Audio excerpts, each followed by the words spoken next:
And I'm honored to introduce our next speaker because he's someone who's been leading the fight to save this nation. Ben Shapiro started his march towards liberty at a young age. He became a nationally syndicated columnist at age 17 and wrote his first book at age 17 while he was attending UCLA. He continued his education at Harvard Law School and then made the wise choice not to enter the legal profession. He's since written for and been a commentator on just about every conservative publication, radio show, and TV show you can imagine. And he's written a few books in his spare time, including recently The People versus Barack Obama, the criminal case against the Obama administration. He also spoke here 2 years ago, and his video of that speech is the most viral, the most watched video in the history of the Western Conservative Summit. Folks, please give a warm Colorado welcome to Ben Shapiro. Al Sharpton, say hello to Ben Shapiro. Hello, good morning, Ben. Hi, how are you? Fine. Have you guys ever met or spoken before? No, I haven't, and I'd like to just ask Mr. Sharpton exactly why he's not paying for the Swan and Browley case, and also why he incited riots against Jews in Crown Heights. As we move forward in American society, the only thing that's going to cure the ills that we have is looking at some of the real problems straight in the face. Toughen up, you spoiled brat snowflakes. The idea for the left is that all inequality is evil. Therefore, the people who are unequal at the top are evil, and the people at the bottom are virtuous. You weren't a better person when you're poor. Okay, no one is a better person just because they're poor. By the way, no one's a better person because they're rich. Arguing with people on the left is sort of like trying to nail Jell-O to the wall. You have to be ready to punch back twice as hard. Facts don't care about your feelings. If you don't want to be permanently poor in the United States, you need to do 3 things and 3 things only. Graduate high school, get a job and hold it, don't have a baby before you're married. That's it. Ladies and gentlemen, conservative superstar, Ben Shapiro.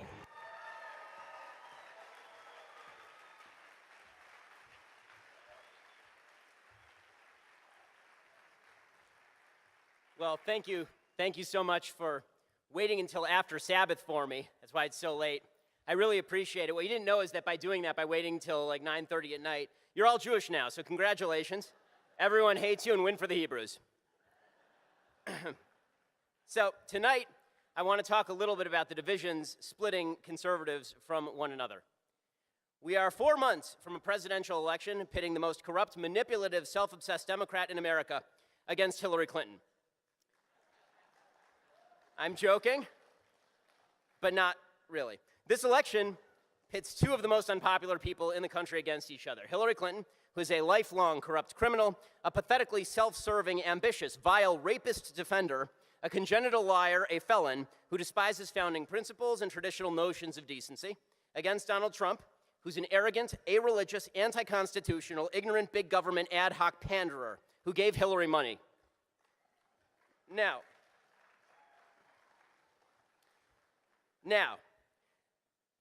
I'm not here to be popular. Now, there are some conservatives who say that we should vote for Trump to stop Hillary. By the way, I have total sympathy for this position. I really do. I have lots of sympathy for this position. I absolutely respect and understand the position of those conservatives who say they have to stop Hillary, although personally I think it's going to take Dorothy with a bucket of water to do that.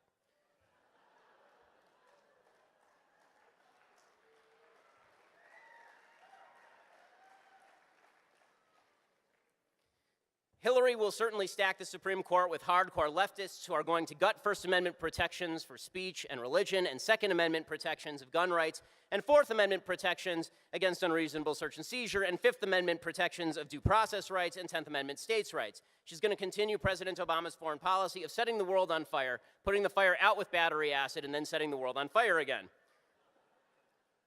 She's going to tear down our churches. She'll use the educational system to destroy basic concepts like the traditional family. She'll raise taxes. She'll craft new and ugly regulations. She'll open the borders, and she'll try to make sure that everyone who comes in illegally becomes a citizen. Overall, she will be the second worst president of all time after the current jackass who runs the place. So,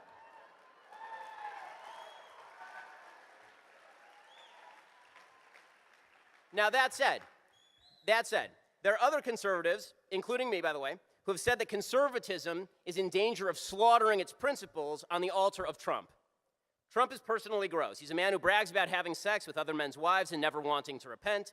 He's got totalitarian instincts. He says protesters ought to be punched or carried out on stretchers. He wants to personally target people like Jeff Bezos because he owns the Washington Post and also owns Amazon.com. He plays footsie with bigotry. He goes easy on denouncing the KKK on national TV.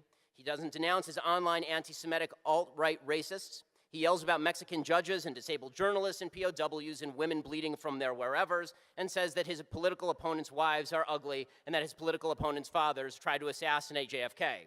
He stands against a strong foreign policy. He says he'd order our soldiers to target the families of jihadis in violation of both decency and law.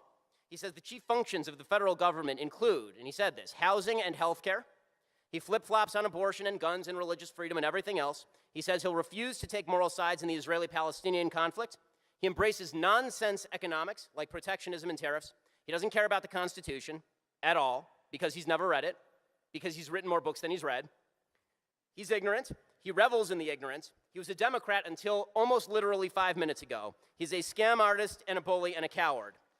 Here's the problem, okay? Some conservatives are justifying all this garbage in order to boost him to victory. You can hold your nose and vote Trump. I get it. I might do the same thing. But do not justify perversions of your ideology, versions of your principles. Don't justify the perversion of your principles in order to justify your support for him. You want to hold your nose and vote Trump? Go ahead and do it. You want to destroy conservatism in order to do it? Please don't.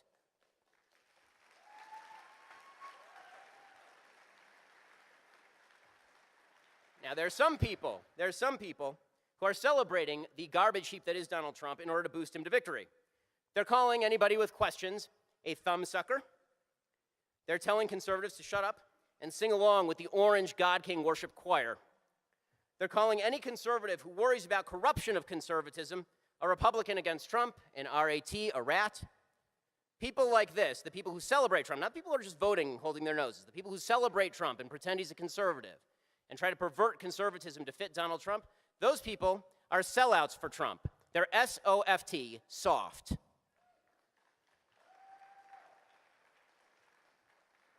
Those people, by the reason, are the way that this Never Trump movement even exists in the first place, because there's an idea that the people willing to sell out conservatism for victory are going to destroy both victory and conservatism. But here's a serious question for conservatives, because this is the question that I always get asked whenever I say this stuff. So I've just laid out a bunch of horrible decisions in a row, and it really is. I mean, there really isn't a fantastic decision here. I mean, it's hard not to be enthusiastic about an election going in. I know, I've lived through enough of them, not as many as some folks, but I mean, you want to be enthusiastic going into an election. So what do? I think the first thing that we need to do as conservatives, is recognize a basic truth. Conservatives have already lost this election. Okay, we now have a couple of bad choices in front of us, some really bad choices in front of us. One may be much worse than the other, by the way. But conservatism already lost. So here's the real question. How do we start over and build this thing up from the beginning? Because we hear from a lot of the speakers, and I think, of course, they're right, that the same thing, we lost, and we need to fight. So my goal tonight is to talk about how to actually rebuild a movement that's going to be able to combat all the evils that the left wants to pursue. So I'm going to get a little bit practical about it, because usually it's a little bit vague. So for me, building the conservative movement is a four-step process. So step one is pretty obvious from what I've said already. We have to know our own values. One of the great lies of all time, the lie that's promulgated by the left, is the idea that diversity is our strength. Diversity of life experience, diversity of knowledge, that's great. Diversity of values is our weakness. We have to join together under the banner of the values that we share. Sociologist Robert Putnam, he's a leftist, and he believed strongly in the notion that diversity is our strength. And then he did the research, and he found, quote, the only two things that go up as the diversity of your census tract goes up are protest marches and television watching.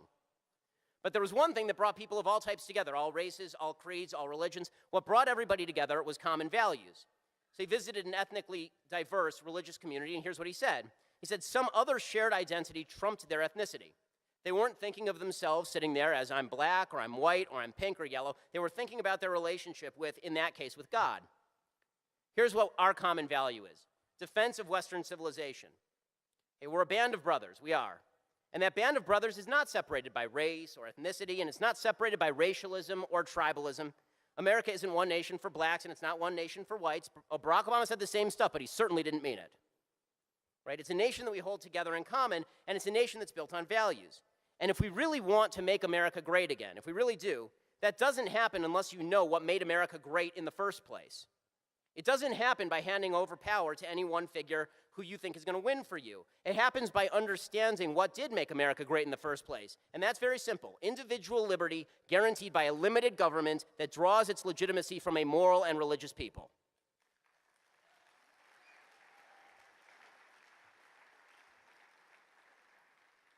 When I say liberty, I don't mean libertinism.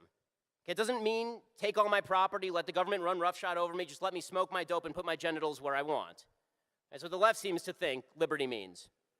Liberty means the notion you have rights that were given to you by nature and nature's creator, and nobody has the right to bother you so long as you're not bothering anybody else. That's what liberty means. And what liberty in government means, this doesn't mean no government, it's not anarchy. It does mean a government that is not empowered to guarantee you stuff. It's there to protect you from others who want to take your stuff. It's also not there to make you feel better about your same-sex marriage, make you feel honored. It's also not there to make you feel better about your abortion. That's not what government is there to do. It's not there to protect you from big gulps, and it's not there to protect you from Leviticus. Right? Limited government is there to protect you from people who are trying to violate your rights. And when I say we draw our legitimacy from a moral and religious people, this is the most important aspect. This doesn't mean everybody has to be a Bible believer.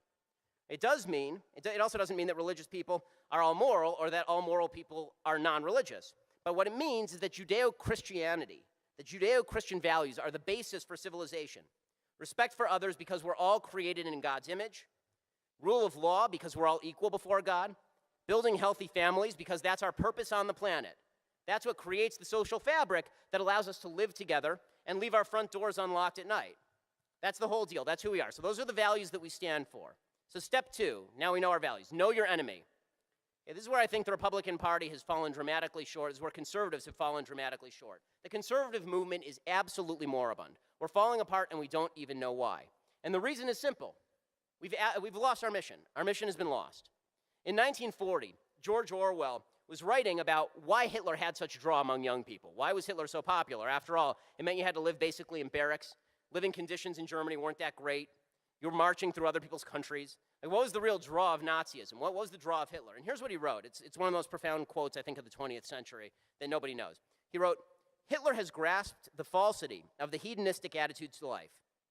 Nearly all Western thought since the last war, certainly all progressive thought, has assumed tacitly that human beings desire nothing else beyond ease, security, avoidance of pain. In such a view of life, there's no room, for instance, for patriotism and the military virtues. Whereas socialism and even capitalism in a more grudging way have said to people, I offer you a good time, Hitler has said to them, I offer you struggle, danger, and death, and as a result, a whole nation flings itself at his feet. Hitler offered people mission, in other words. ISIS offers its foot soldiers mission, which, by the way, is why you see people who grow up in the West going and joining ISIS, because they offer them a mission. It makes them feel like their life is worthwhile, even if they're doing tremendously evil things for which they will burn in eternal hell. Right? They feel that they have a mission. It's a mission, just like Bernie Sanders offers to his dope-smoking, unemployable supporters. So the question is, what mission are we going to offer Americans to counter these evils? Here's the mission: fighting those evils. And that requires knowing the evil. Right? All revolutionary movements exist in opposition. The founding movement didn't exist in a vacuum. It existed in opposition to a British tyrannical monarchy. It existed in opposition to the notion that a ruling elite given power by God, could determine the course of their lives. That's why the nation they founded was built in opposition to that. Everything they wrote was in opposition to that.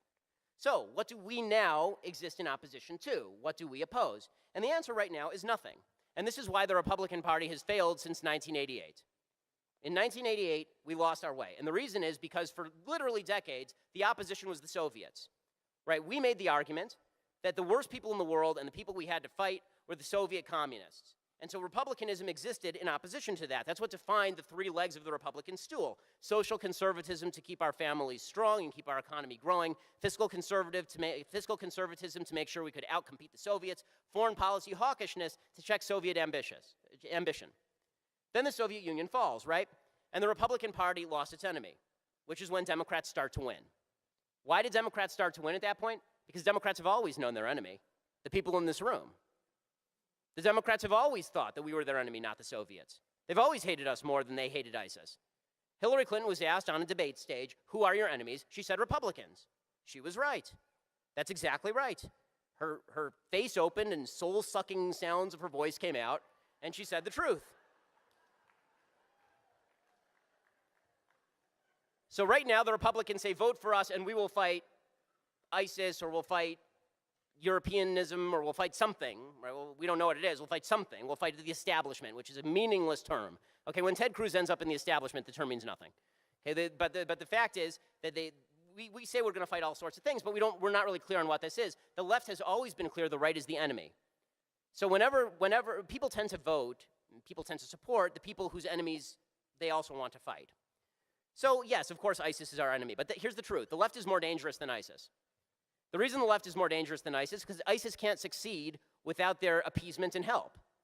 Right? ISIS, President Obama was wrong when he labeled them the JV team because he promptly made them the non-JV team. Right? The fact is that the left is behind the rise of ISIS. Right? It doesn't matter. They can't destroy us without the left helping them along. They can't. They can't without the left pretending radical Islam doesn't exist, or releasing transcripts of jihadist phone calls with the religion and Allah omitted. Right? They can't destroy us without Obama removing troops from Iraq and slashing the military, or Hillary Clinton declaring war in Libya and then leaving Americans to die in Benghazi because she's a vicious pile of nastiness piled 5'7" high. Right? The fact is that the left, if you're not fighting the left, you're doing it wrong. So if we say that ISIS is our worst enemy, that's not true. Leftism is our worst enemy because they're the ones who are going to allow ISIS to win. The left wants to destroy our families. Marx said it openly. The family is the basis of a free civilization, because I care more about my child than I care about your child. And presumably you feel the same way. You don't know my kid's name. The left wants to get rid of the family by telling mothers they don't need fathers, by telling mothers it's virtuous to kill their own babies, right? By telling everybody the government can raise their children better than they can. The left wants to destroy our churches because they want to play God, and God keeps getting in the way of their agenda. The left wants to divide each other based on race, so they can destroy our unity in the name of diversity and pit us against each other. And then tell us, as Obama did, that government is the only thing we hold in common. That was an actual slogan at the 2012 DNC. These are our enemies, and we have to fight them. That's our mission in life. Which takes us to the practical, step 3. So how do we go about fighting them? Okay, one reason that Donald Trump won the primaries, and maybe the one thing I like about Donald Trump, is because of one phrase, basically. He fights. Right? People feel like he fights, which is true. Now, lots of people made fun of this he fights routine with Trump. I made fun of it too because I think that Trump fights for his own priorities, not for the Constitution or the Declaration or conservatism, and that he runs from conflict on issues that really matter because he's trying to be popular. But there was the impression that he fights. And he does, he fights. Right? It may not be always the right people. As I've said from the very beginning, Donald Trump is a hammer in search of a nail. Sometimes when he hits a nail flush, it's really satisfying. Sometimes he hits a puppy, and you don't know which it's going to be. But here's the thing, conservatives want to fight, they just don't know how, which is why they picked the guy who wields the hammer that often hits puppies. Every 4 years, conservatives wake up to the fact that a presidential election is coming. They think to themselves, who's going to be the savior? Who's going to save us? Who's going to ride in on the white horse and clock somebody? Right? We have jobs, we have families, we have lives, we have things to do. We don't do the movement thing for 4 years. We show up once every 4 years, and then we pick the guy we think fights the hardest, and then he either wins or loses, and we go back to our families, and then we sort of ignore what's going on. We act like we're going to remain prosperous and free just because we're here, as though if the left implements Venezuela's policies, we'll still be okay because, hey, we're America. Well, we're not going to stay America without a fight, and enthusiasm is not going to cut it. Certainly not enthusiasm every 4 years. When George Washington took over the Continental Army, he said, "The course of human affairs forbids an expectation that troops formed under such circumstances should at once possess the order, regularity, and discipline of veterans, but whatever deficiencies there may be will, I doubt not, soon be made up by activity and zeal of the officers and docility and obedience of the men." Anybody who reads the history of the Revolutionary War knows that George Washington never ended up making those statements true. Right? The rest of the war he complains about how nobody knows what they're doing. Right? So zeal and enthusiasm aren't going to make up for it. So that means we have to know the tactics of our enemies. So here's where it gets fun. Saul Alinsky laid out all the tactics of our enemies. Right, Saul Alinsky basically had 12 rules, and I'm going to go through them lickety-split. We're going to go through them very quickly, and we're going to teach how to destroy every one of these tactics from Saul Alinsky, because this is how Obama does it, this is how Hillary does it, this is how the left does it. First, Alinsky says power comes not from what you have, from what your enemy thinks you have. This is true, of course, but it means that we should not take for granted everything the left says about its own power. They don't have power with the people.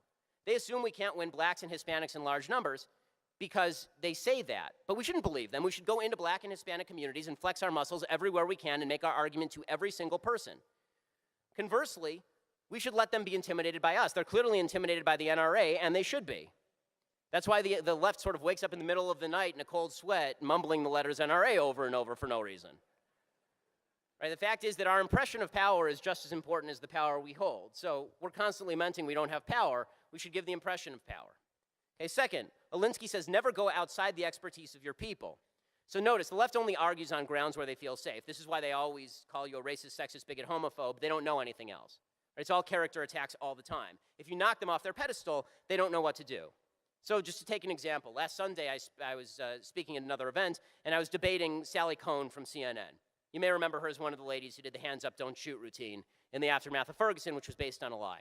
And her expertise is basically calling people a racist. It's what she's great at. And she's great. She pronounces the word racist beautifully. So she was saying that the criminal justice system is racist and terrible. And I said, no, it's not. And she said, well, then, but there's such a disproportionate number of black people in prison. First she called me a racist, and I said, no, your president's a racist. But after that, she said the criminal justice system is racist. I said, no, it's not. And I said, let me ask you a question. She said, okay. I said, how many men are in prison as a percentage of the population? And she said, I don't know. I said, 92% of the people in prison are men. Why are they in prison? Is it because the system is sexist? And she said, no, it's because they commit all the crimes. And I said, right.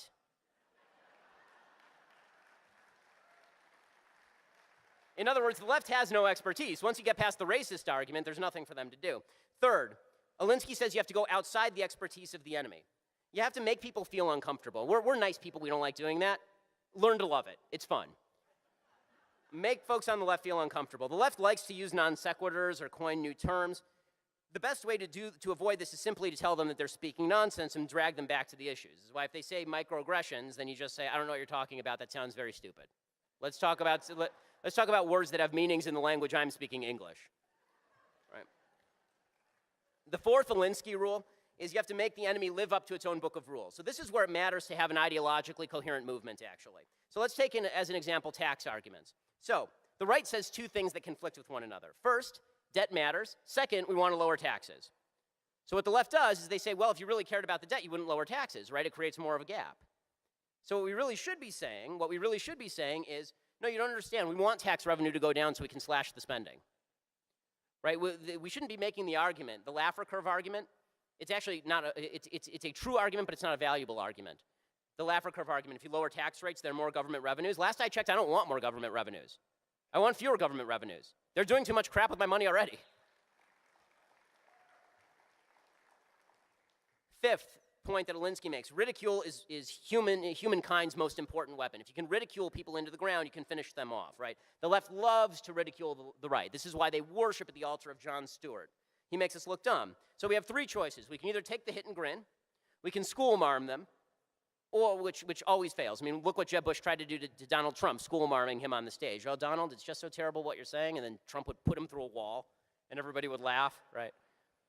Or we can mock the left mercilessly right to their faces. So when Jon Stewart mocks Republicans, they should tell him that he's a failed actor who has to rely on a live audience of chimpanzees in order to make him look funny, and that his movie sucked to boot, which is why nobody watched it. The reason that Trump won is because, in part, he's a very funny guy. He actually is. Most of that's intentional. Some of it's not, but he's very funny. And nobody knew how to stop funny, because it's very hard to stop funny. Sixth point, do stuff that your people enjoy. So, for instance, Democrats to fight gun control, they don't just go and try and pass bills or lobby their Congress people. They sit down like small children having a potty break in the middle of the Congress. Why? Because that's what they like to do. They like sitting there being paid to do nothing, so they go and they sit there and they're paid to do nothing and scream like children. Right? There's stuff conservatives like to do too. So there's stuff that we say we like, and then there's stuff we actually like. So the stuff that we say we like is going out to the middle of parks and putting on funny wigs and tri-corner hats. That's the stuff that we say that we like. But we don't actually like to do that because it's really hot outside and those things are really itchy. What we really like to do is be mischievous, because everybody likes to be mischievous. So when the Democrats sat down on the floor of Congress, there should have immediately been a movement to send them cushions. Right? We should have sent thousands and thousands of cushions to the Capitol building and said to them, look, sit there forever. Never leave. You're not doing anything right now, and it's great. I want you to sit there, and I want you to be like the supremely obese guy from the Daily Mail who like grows into his couch. Just sit there and grow into the floor of Congress. Seventh Alinsky tactic. Don't use the same tactics all the time. So the left keeps switching its tactics all the time, which makes it difficult to deal with. Our tactic is always write to your congressperson, call your congressperson. Sometimes we should do that. Sometimes we should just send Botox coupons to Nancy Pelosi's office. Eighth Alinsky point, never let up. He says this. He says the left will never let up. They don't pause. They don't take breaks. They push on every front. If you think they're not going to push further, they're lying. They're always going to push further. First, they said they wanted homosexual sex legalized, and we all said, fine, no one cares what you do behind closed doors. That's cool. And then they said, we want civil unions. And we said, okay, as long as you don't go for gay marriage. They said, we promise. We're totally not going to do gay marriage, guys. And then we said, and then they came back with gay marriage, and we said, well, you know, we're not so hot on this. We told you not to do this. They said, but it's not going to affect your family. It's not going to affect you in any way. Then they came after all the businesses and said, you have to cater our same-sex weddings. Right? And now they say, we're not going to come after your church. They're always coming. They're always coming. And so the answer here is find your principle, stand on it, and do not budge under any circumstances, because the minute you give an inch, they will take a mile.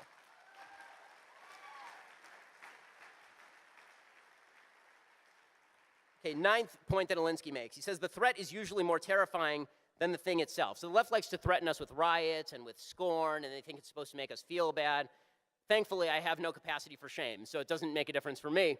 As an example of this, I don't know how many of you watch CNN headline news. Show of hands real quick. Right, the answer is 0, which is their ratings. So I was on CNN headline news with Dr. Drew, and he asked me to come on to do the Caitlyn Jenner. They were talking about Caitlyn Jenner getting a heroism award from ESPN, right, for Caitlyn Jenner's great heroism in the battle at Normandy. And Caitlyn Jenner... So they bring me in, and the producer, he says to me, you know, we want you to say everything that's on your mind. I said, do you really? And they said, yeah, we'd love that. Our ratings are terrible. I said, right, I know. And they said, well, he says, I'm a producer for Jerry Springer. At this point, I should have known things were going to go wrong. But they bring me in, and it's a panel of me, and I think it was 1, 2, 3, 4. I think it was 6 other people on the panel. So it was me against 6 people on the left, which makes it almost fair for them. So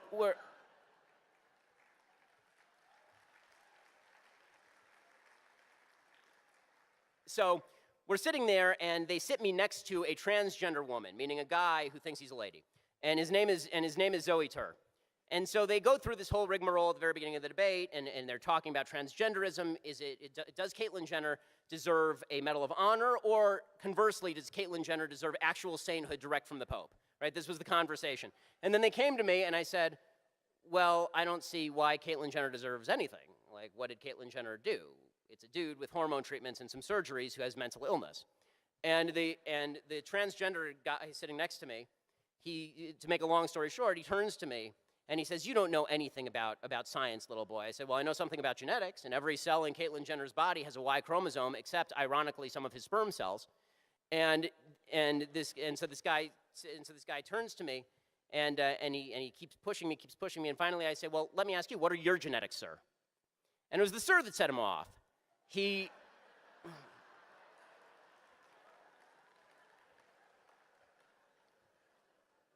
grabs me by the back of the neck. This is on national TV. He grabs me by the back of the neck, and he says to me, you saw a clip of it where I said facts don't care about your feelings in that little video. This is part of the same debate. He grabs me by the back of the neck, and he says, if you don't cut that out, I'm going to send you home in an ambulance. Right? Which, number one, didn't make sense because you don't go home in an ambulance.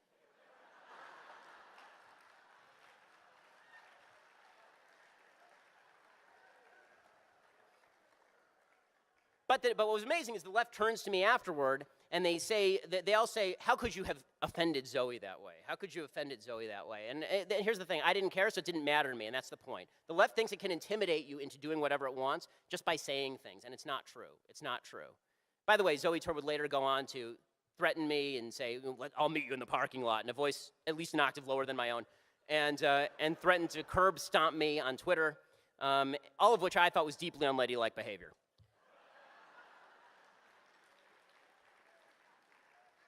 So, 10th Alinsky point, if you push a negative hard enough, it becomes a positive. The idea here is that if they're just gross enough and just horrible and offensive enough to elicit a response, they become the heroes. This is what Obama's done. He sort of trolled us all into insanity. Right now he says anything and we react because we know what he's really saying, but he acts like he's not saying that, and so we look crazy. So we should highlight what they're doing but not overreact to it. So that takes a little bit of holding yourself back You know, just because Obama is horrible on radical Islam does not mean he's a Muslim. He's an atheist who's a leftist. Hillary Clinton believes the same things that he does. He just happens to be horrible all the way around. Well, so is she, so I guess they have that in common too. Okay, 11th point. Have an alternative available. So the left always has a backup plan, but their backup plan is just a step toward their future plan. That's what Obamacare was, right? There was a backup plan, and the backup plan was Obamacare. Their original plan was fully nationalized health care. Understand this is their plan, right? Compromise from the left is not a compromise. It's a first step toward their final goal. Don't give them the compromise. Don't do it. And then finally, the 12th Alinsky tactic is the one that we all know, right? Pick the target, freeze it, personalize it, polarize it, right? This is the famous one from Alinsky. Find somebody you don't like, and then hit them and make them the bad guy. The left's job is to make individuals into villains they can attack. Don't let them. If somebody's a villain, you shouldn't associate with them anyway. You shouldn't defend villains. But if they're not, for goodness sake, don't run from people just because the left is attacking them. Defend the people who deserve defense. And by the way, the real villains are the lefties. So use this tactic against them because they deserve it. Okay, so that's step 3, is to know your enemy and their tactics. Final step, don't get fat and happy. Our army has to stay lean. That means that we can't sacrifice the nature of the army for temporary victory or we'll hollow out the movement. Okay, we've been doing this for years. Compromise is fine, it is, so long as you remember where you left your principles. But if you left them somewhere and you don't remember where you left them, you're never going to find them again. And you'll end up with no victory and no principles.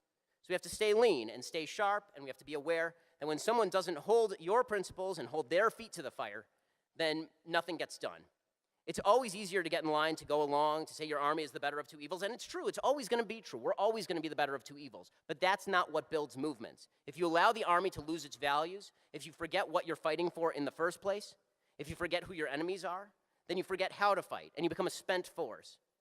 No conservative movement can put up a series of candidates who blew up the budget, created campaign finance reform, originated Obamacare, and gave money to Hillary Clinton all in a row and not hollow out the movement.